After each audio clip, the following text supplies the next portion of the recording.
What's up, YouTube? This is Politically Incorrect, all right? So, the first thing I want to say is I want to thank each and all of you for your support, all right? I know this channel is still very small, but that's okay. You know what I'm saying? Um, we all got to start somewhere. And I, know- I just felt like I had to create a separate channel for politics because um, YouTube really frowns upon this type of talk, especially coming from us. So I didn't want to keep putting it on my main channel.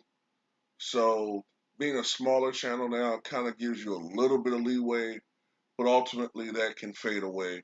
And also, just gotta get a little bit. I have to get a little bit better with concealing or cold talk. All right, when that suits itself. But in this video, I'm calling out the mainstream media. Okay, I'm calling out the mainstream media because I get tired of their bullshit. Now, anybody that follows my original channel, who followed my original channel, knows that I was one of the biggest Trump critics that you will find. Okay, I think that he was incompetent as a president. I think he's actually rather incompetent as a human being. Um, he's done nothing but fail virtually at every endeavor that he has uh, partaked in or partook in. Okay, um, he's a grifter. He's a corporate welfare whore, and he's a liar. He's just so many different things. He's a liar. He's a philanderer. There's some other things I could call him, but I just choose not to in this video. That are even worse than a philanderer. Um, and he totally botched the pandemic situation. Okay, and rightfully so. Most of the mainstream media, except for certain right wing, entities, most of the mainstream media called them out on this bullshit. Okay. However, this has to be said. When Joe Biden was running for president, he promised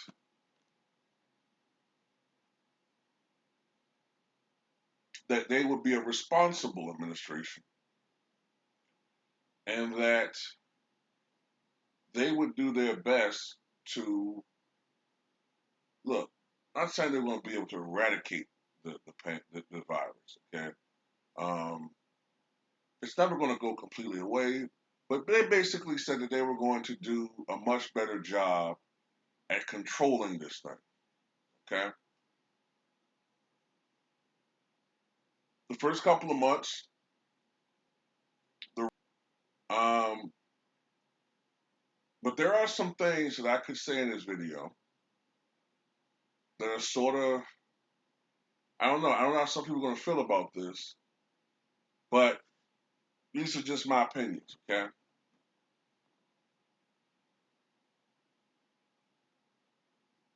Whenever you have a pandemic like this, an ongoing pandemic that goes on for several months or a year or longer than that, a virus often times it mutates. And there's always this risk of it mutating into a much deadlier form. What gets lost in history is that the Spanish flu pandemic that struck the world in the United States a century ago, most of the fatalities, most of the victims died in the last wave. They died in the last wave of the pandemic, which came in 1919, I think, going into 1920. That's when a good percentage, if not a majority, of the 600,000 Americans that died during that pandemic died. That's when a good percentage of the 50 to 100 million people that died worldwide from the pandemic died.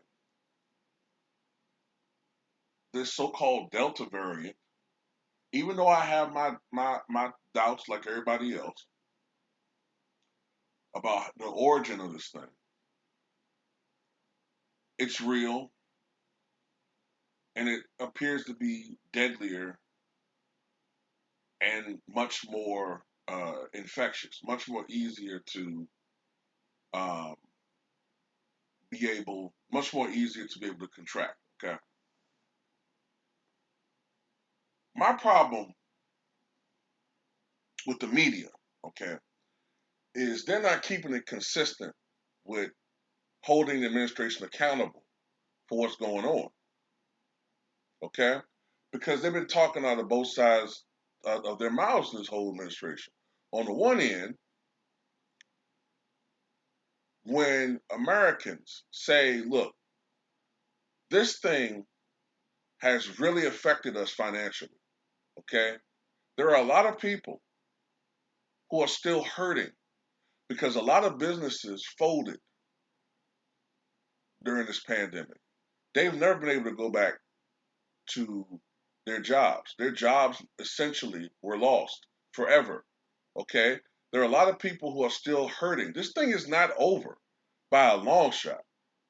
And shout out to Quest He did a video yesterday on his channel. I agree with him 100%.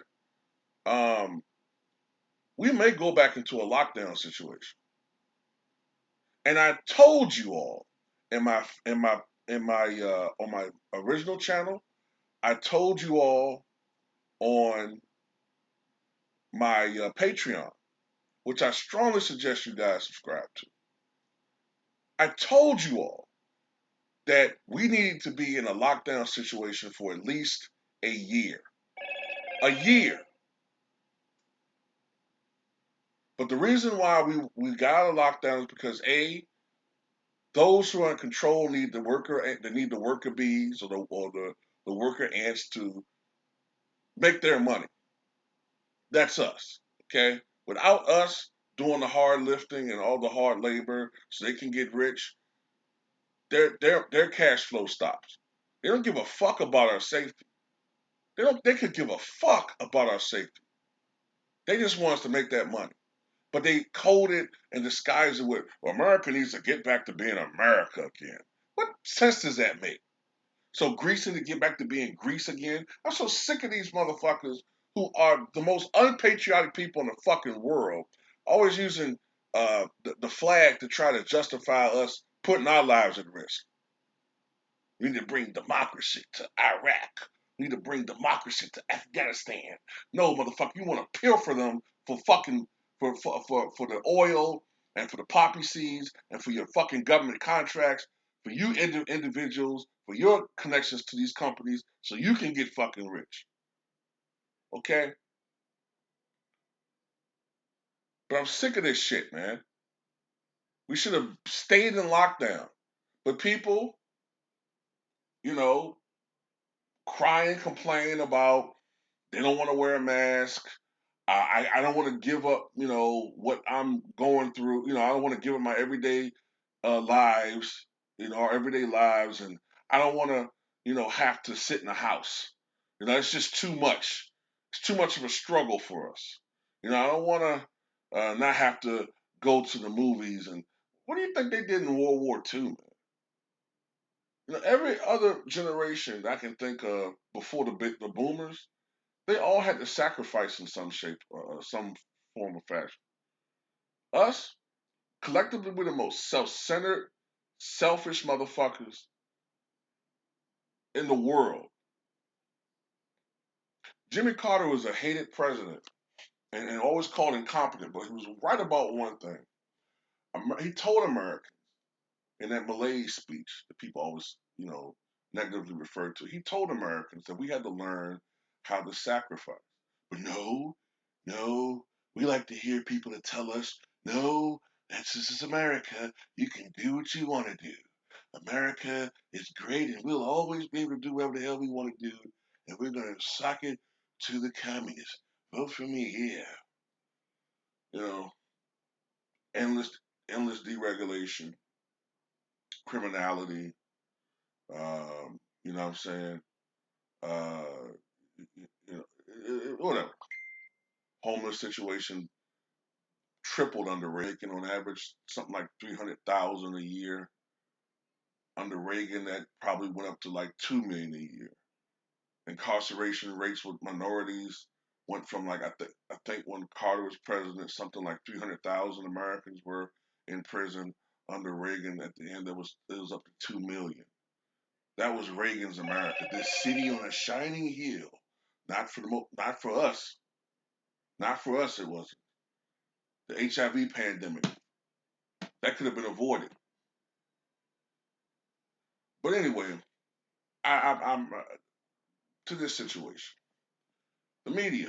Why aren't you calling out the Biden administration for dropping the ball in this situation? And I got to be honest, okay? I'm not trying to sound like a xenophobe.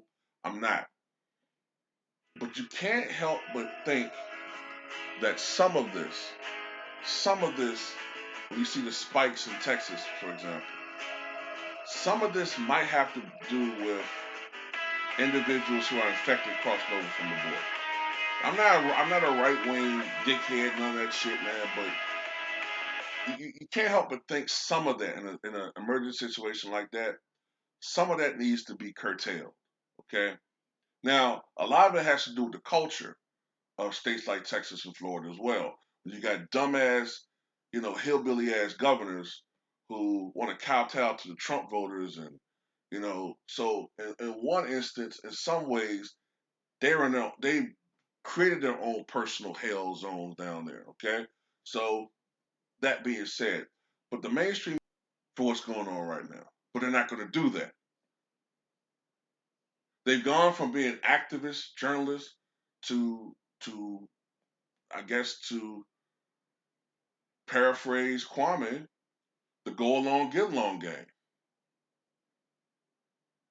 That's exactly that's what I titled the title of this video. Good title. But that's what they've done. Well, they've always been that way. But the perception to me is, they try to act like they're investigative and activist, journalism, trying to do the right thing and calling out Trump. But in reality, when a certain administration is in that they prefer, now everything is different. You know what I'm saying? But I do believe this though. I think this thing is going to get a lot worse before it gets better. And we should have stayed in lockdown. And, you have a lot of people in this country who are still in denial, who still feel like this is a hoax. And those people you can't save. But I strongly suggest to everybody, still act like this thing is out there. Okay. Fuck that. However, I do want to say this, and this is important. There's a fine line between caution and temporarily having to give up some uh, leisurely privileges in life and having your civil liberties being uh, taken away from you. I have a problem with having to show a card to go about your daily life because you won't take a vaccine. Being ostracized. That sounds a lot. I mean, I'm not trying to always pull this card, but that sounds like something that you would hear about in a third world country in a dictatorship. That sounds like what they were doing to the Jews and and ethnic minorities under Nazi Germany. That sounds like something that you would hear about in communism. We're supposed to have all these magical freedoms over here, which they keep taking away from us under the guise of national security. You know what I'm saying? Um, that's a problem that we have to really seriously look into as well. But tell me what you guys think.